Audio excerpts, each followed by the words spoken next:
What's it like first couple days? And I mean, you got some guys back, and it's nice to have them, isn't it? It is. I mean, to have some experience back and two really talented guys like that. I mean, it's impressive. Just to see the growth from them, especially for Isaac, who came a year ago. Even him talking, he's getting better. He's coming out of the shell. And he definitely is expressing more confidence, playing with more confidence. Duke the same, even though this is his first spring. I mean, it's been impressive. Now we've got a long way to go. It's our first day in pads. We've got a lot of things to clean up. I think people haven't really hit them recently. So from a contact balance standpoint, staying off the ground, we've got to improve in some areas. But it's really good to have those two and Keywan back. From a mental aspect, after the season those two freshmen had, especially Isaac with all the accolades he received, you see them, does he have the same mental approach? Not coming with he have a ride type of mentality, but still, that worker mentality?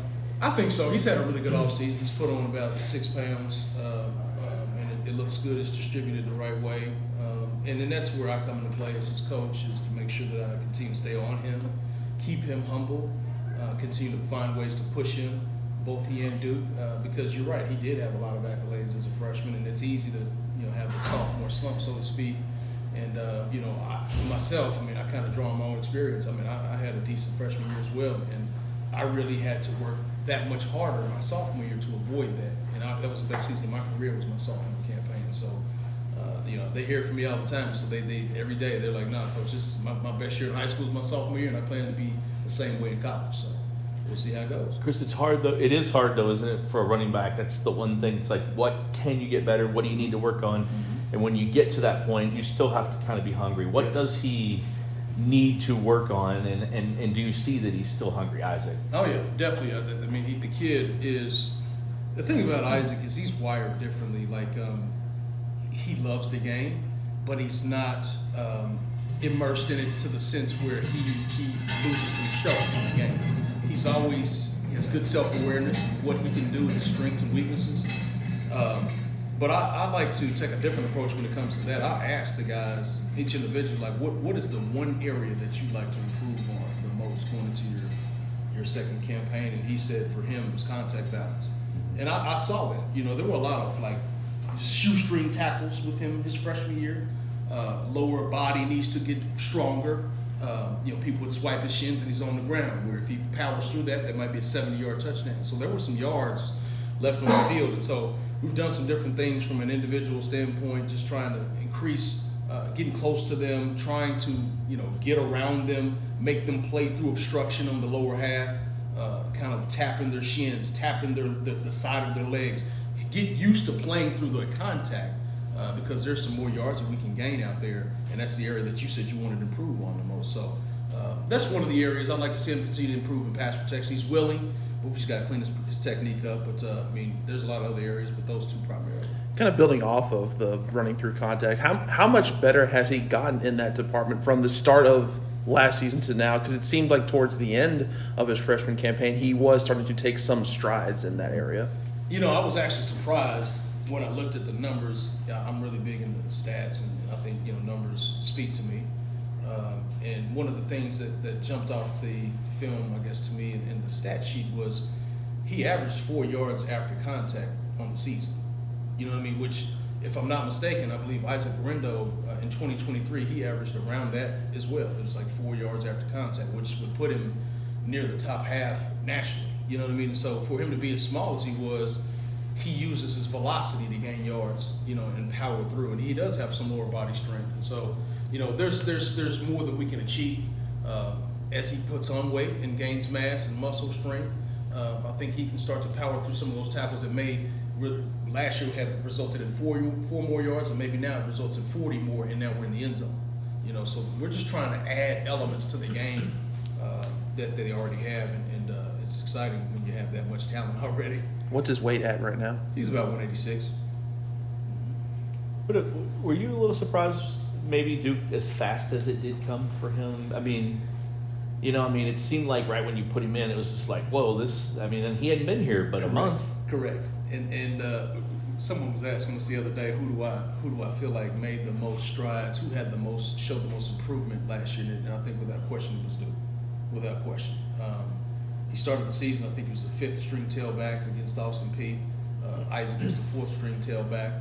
And like you said, as soon as you put him in the game, it was just like fireworks, and he runs, for him to be, at that time, the smallest back in the room, he runs like he's 200 pounds.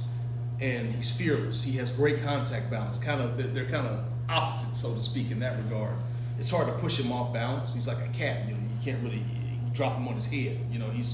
He does a really good job of adjusting to forces around him, upper body and lower body. He's got great instincts, and I think just the toughness that he displayed was what shocked us all. And he really grasped the offense. He kind of learned it fairly quickly, and he was able to go in and be effective. And the other thing too with him is, he's a willing blocker. I mean, he's a middle Georgia kid. He's tough. He's willing, and if your kid's willing, we can coach the technique. So it was a little surprising for him to have as much success as he did early on, but then once he kind of got his footing, it was fun to watch him just continue to improve each week. Chris, I'm kind of curious about the impact off the field in the recruiting world. When you have two guys that go in the NFL draft the same year last year, you got a freshman All-American, another true freshman does really well.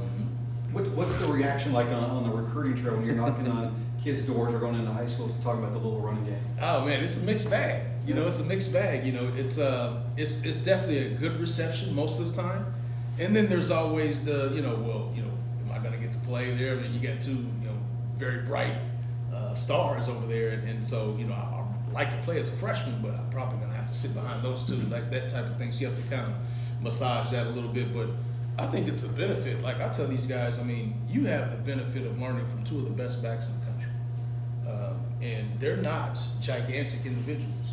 They play the game from from the neck up fast, and they play it from the chest. They're all heart, courage, and those kids they practice and they play the right way.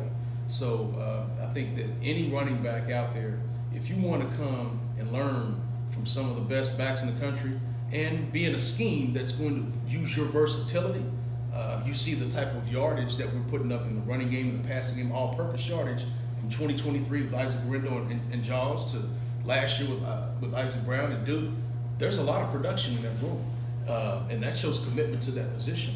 And so Coach Brom and the staff, they do a good job of kind of opening our guys up, getting them in space and allowing them to play fast and make plays. And so I think there's a lot of opportunity here, and it's very attractive across nationwide. We've got very good interest, and so I feel pretty good about the 2026 recruiting class right now. Chris, it's obviously big to get guys like Duke and Isaac back for another year, and they get a lot of the headlines as you would expect. But how big is it to get Kewan Brown back for another season? Oh man, it's huge. That's huge. He's of all the guys in the room, he's kind of like my son, really, because they all are my sons, but he committed to us when we were at the previous institution. So I've known that kid since he was a junior in high school, and I've recruited him longer than anybody in the room. So I know Bama like inside and out, and he, I think, gives us an element that the other two don't. He's a little bigger, a little stronger, a little more yards after contact, more of a gritty type of game, a physical brand of ball, which I think you need to have different types of backs. You want the defense to prepare for different styles of play, and I think that's critical what he brings to us. And he's got good hands and he's smart. And like you said earlier, he's done a really good job of helping both Duke and Isaac, learn the offense. And so he's a good leader. And the good thing is, they're all young, and so they all know it and they love each other. And that's a good thing. The chemistry is big. You have another young one in there. How is he progressing? And this time last year, I think Isaac was even kind of swimming a little bit early on, right? Yes, he was. And it's the same with Gator. Gator's swimming right now. But the thing is, he's smart. He comes from an incredible program at Venice High School. They won the state championship this year, and I think he was a 7A player of the year. Really productive in high school. He takes copious notes.